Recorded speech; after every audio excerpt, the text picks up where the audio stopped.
So the next day, we left this heater on all night on 67, but it's still a little wet. So how did I find that out?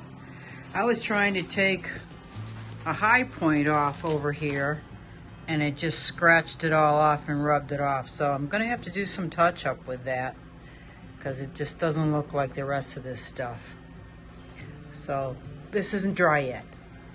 See this little bump here? That's what I was trying to take off, and you can see if I push on it, take my word for it, it's still soft. So when you layer things on like this, it takes a while for it to dry, and it's joint compound, not spackle. Spackle dries very quickly, but not joint compound. So probably 3 days maybe, we'll see.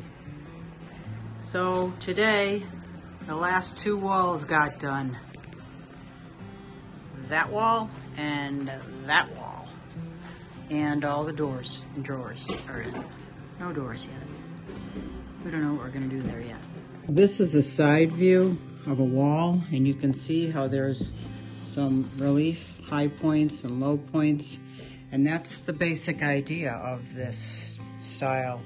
It's not that high, and there's not a lot of peaks. If there are, they will be pulled down. But this was done yesterday, and this is dry. So it's quite warm in here right now, and what I'll do also is knock down these edges a bit. Knock down these edges, and knock down those edges. That. Knock down those edges. But we're not gonna paint in here today. But like here's more edges that need to be scraped down. And I'll just drag a palette knife over it, putty knife, to knock down any high spots. And then it will be ready for paint. But I'm gonna give it a couple more days to dry. So this is a potential sink that we're gonna use. It measures about 10.5 inches wide on the outside and about 9 3/4 on the inside. So that would be a pretty small bowl. But we also got porcelain, and this measures a little bit more than 12 1/4, I'm gonna guess. On the inside is a lot 11. So I'd have to do something to fix that hole, but that's not a problem. I can do that. Got this galvanized tub. It'll require some cleaning. I'm guessing it's about 6 inches from the top down. And I would leave it sit proud on a top. Gonna need some kind of cleanup. I'm not sure how to do that. And that measures 16.5 on the outside and 15 on the inside, and I think I would probably leave the handles. I have this big bucket. It's got a hole in it already. I don't know if I would use this for a sink. It's pretty high, so it is about 10 inches high, top to bottom. I like the handles. Now maybe I could cut it off and weld something onto this, so cut it about the same length as this one, which was, what did I say? I said 6, it's 5 inches. That's 5 inches. If I cut from here down 5 inches and then put some kind of metal on it, maybe this one. So we'll see.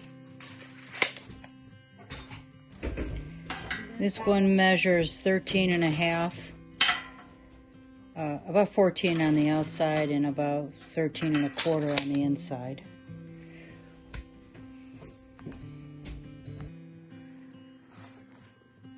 So with this one, it kind of looked like that, inside and out, and I thought that was a tad rough.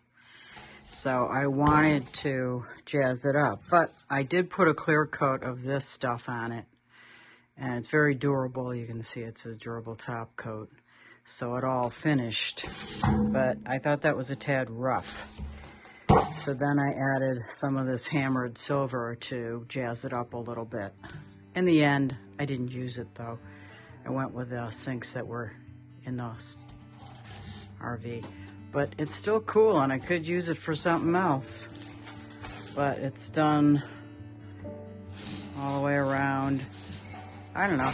I like it. I'll find another use for it somewhere else. So our friend Ted came over and he's helping us turn off the hot water heater, and maybe I can hook up. Turn the hot water heater switch off. It's off. Okay. Is the breaker off? You shut the breaker The- off. I didn't turn off the breaker. I think I did. Anyway, we're going to divert things here, and then we're going to detach the sink in the kitchen. So you hit this pop-off valve. Yeah. What that does is it lets air in to let the water out. And where's that draining to? Do we know? This is just an air vent. Oh, Open the hot water side of your kitchen sink? kitchen sink. Okay. So what I did here was set this up for winterizing. So when this is turned open, it goes through here. When it's shut off, it'll go through here. These would be open. So this is the position it would be on when you're using the hot water tank. When you're winterizing, you turn this off and you turn that off and you open this. So now this antifreeze stops here, but goes through here and doesn't get into the hot water tank, which is what you want because the hot water tank needs to be clear water and not loaded with antifreeze. So that's set up for winterizing as it stands right now.